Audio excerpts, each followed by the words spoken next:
नमस्कार बच्चों, मैं कीर्ति पांडे आज आपको कक्षा 12 के इतिहास विषय के जो पाठ 6 है संत भक्ति सूफी परंपराएं, इसके 5वें भाग को समझाने जा रहे हैं। पिछले भाग में हमने अलवार और नैना संतों के बारे में पढ़ा था और अब अलवार और नैना संतों की ही जो स्त्री भक्त थी उनके बारे में पढ़ रहे हैं। स्त्री भक्त थी अलवार संत अंडाल, जो कि विष्णु की प्रेयसी के रूप में उन्होंने छंदों की रचना की। मतलब विष्णु को की भक्ति में उन्होंने प्रेम रस को डालते हुए गीत लिखे, जिनके गीत आज भी गाए जाते हैं दक्षिण भारत में। साथ में नैनार संत हुई करई काल अमैयार, इन्होंने घोर तपस्या का मार्ग अपनाया। इन महिलाओं ने जो सामाजिक उनके कर्तव्य थे उन्हें नहीं अपनाया, उन्हें छोड़ दिया और इस प्रकार भक्ति शिव और विष्णु की भक्ति की। इस प्रकार इन्होंने उस समय जो पितृसत्तात्मक जो समाज था उसको चुनौती दी। आगे चलते हैं बच्चों। भक्ति साहित्य का संकलन, तो जो अलवार और नैना संत थे उनकी भक्ति साहित्य का जो संकलन हुआ उसके बारे में हमने जैसे पिछले भाग में भी पढ़ा था। अलवार जो थे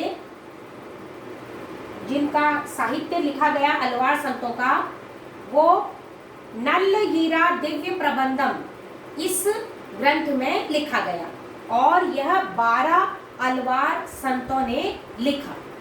इसी प्रकार नैनार जो थे वो उनका जो ग्रंथ है वो तवरम नामक ग्रंथ है और इन्हें अपार सुबंदर और सुंदरार नामक 2 नैनार संतों ने लिखा।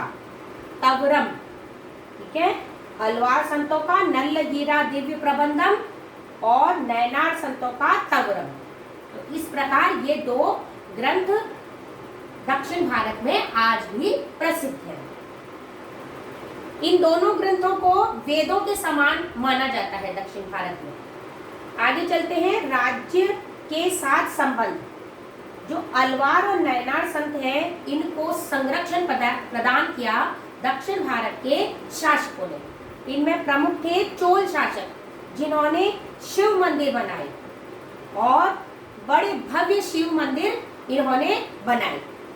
तो मुख्य रूप से इन्होंने चिदम्बरम, तंजावुर और गंगई कोंड चोलपुरम, ये 3 स्थान थे, यहाँ पर भव्य शिव मंदिर बनाए चोल शासकों ने। चिदम्बरम, तंजावुर और तीसरा है गंगई कोंड चोलपुरम, इन 3 स्थानों पर इन्होंने भव्य शिव मंदिर बनाए। मतलब नैनार संतों के ये समर्थक थे चोल शासक। और इन्होंने कांस्य मूर्ति बनवाई, शिव की कांस्य मूर्ति, जो नटराज की जो मूर्ति आप देखते हैं आज, वो यहीं इसी समय बननी शुरू हुई थी। और इससे क्या हुआ कि शिल्प उत्पादन, जो कांस्य मूर्ति को बनाने वाले शिल्प उत्पादक थे, उनको भी संरक्षण प्रदान हुआ। आगे चलते हैं। इन्होंने जो चोल शासक है, इन्होंने इनको संरक्षण क्यों दिया, उसके कारण है कि ये जो शासक थे ये कृषकों का समर्थन चाहते थे। उस समय जो वेल्लाल वहाँ के कृषक थे तमिलनाडु के, वे अलवार और नैनार संतों के प्रशंसक थे और बड़ी संख्या में इनके साथ शामिल थे। तो वे चाहते थे कि इन कृषकों का समर्थन प्राप्त करने के लिए शासकों ने इनका अलवार और नैनार संतों को संरक्षण प्रदान किया। दूसरा है अपनी सत्ता का प्रदर्शन करने के लिए कि देखो हमारे पास इतना वैभवशाली हमारे साम्राज्य है, इतना सोना, इतना चांदी और इतने बड़े बड़े भव्य शिल्प उत्पादक जो है हमारे कारीगर हैं, तो उसका प्रदर्शन करने के लिए इन्होंने भव्य मंदिर बनवाए थे। जो परांतक प्रथम एक चोल शासक थे, परांतक प्रथम, इन्होंने जो ऊपर बताया मैंने अपार सुबंदर और सुंदरार, इन दोनों की धातु की प्रतिमाएं बनाई और जब भी जुलूस निकलता था तो जो भगवान के साथ इन दोनों की धातु प्रतिमाएं भी निकाली जाती थी। तो परांतक, ये 1 नंबर का प्रश्न में भी आता है कि परांतक प्रथम ने किन की मूर्ति, किन की धातु प्रतिमाएं बनाई थी। तो इस प्रकार आगे है कि अभी तो हमने पढ़ा तमिलनाडु के अलवार और नयनार संत, इनके बारे में। अब हम कर्नाटक की ओर चलते हैं। कर्नाटक की वीर शैव परंपरा, इसमें इसका जो नेतृत्व किया था वो किया था बासवन्ना नामक एक ब्राह्मण ने किया था। कर्नाटक की वीर शैव परंपरा का नेतृत्व बासवन्ना नामक एक ब्राह्मण ने किया था, जो कि कालाचूरी राजा के एक मंत्री थे। और इनके जो अनुयायी थे, बासवन्ना के जो अनुयायी थे, वे वीर शैव मतलब शिव के वीर, और लिंगायत जो कि लिंग को धारण करते थे, लिंग को धारण करने वाले, ये कहलाए इसके अनुयायी। तो जो लिंगायत थे, इन्होंने क्या किया, ये अपने जो लेफ्ट हैंड थे, यहाँ पर वाम स्कंध, यहाँ पर जो चांदी की एक पोटली में लिंग को बांध लिया करते थे। इनकी एक परंपरा थी कि लिंगायत समुदाय के लोग वाम स्कंध में अपने लेफ्ट हैंड में यहाँ पर चांदी की एक डिबिया में जो शिवलिंग रखते थे और उसे धारण करते थे। उनका पुनर्जन्म में बिल्कुल विश्वास नहीं था। उनका मानना था कि मृत्यु के बाद जो हमारा शरीर है वो शिव में लीन हो जाता है, और ये अपने जो शव होते थे जब मर जाते थे तो इनके जो शवों को ये दफना दिया करते थे। तो ये एक अलग परंपरा है। शिव ये जो हिंदू थे, लेकिन ये अपने शवों को दफना दिया करते थे। और इन्होंने जाति की अवधारणा का घोर विरोध किया, और ब्राह्मणीय जो सत्ता थी, ब्राह्मणीय परंपरा, उसका भी इन्होंने विरोध किया, और पुनर्जन्म का इन्होंने घोर विरोध किया। साथ ही इन्होंने वयस्क विवाह और विधवा विवाह का समर्थन किया।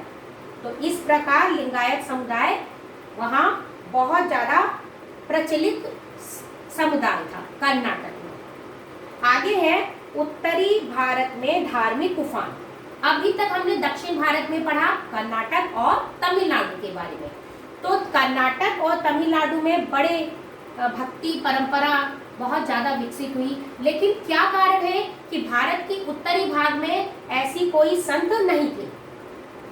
क्या था कि उस समय उत्तर भारत में राजपूत शासकों का शासन था, और जो राजपूत शासक थे वे ब्राह्मणों के संरक्षक थे। ब्राह्मण अनुष्ठान किया करते थे और सभी कार्य संपन्न करते थे। तो किसी की हिम्मत नहीं होती थी कि उनका विरोध करें। तो लेकिन फिर भी नाथ, जोगी, सिद्ध ऐसे संत उस समय थे जिन्होंने, जो कि शिल्प समुदाय के थे, अधिकतर जुलाहे समुदाय के। अब क्या, उसी समय में धीरे धीरे शहरों का विकास हुआ, तो इनका जो शिल्प उत्पादन है इसमें वृद्धि हुई।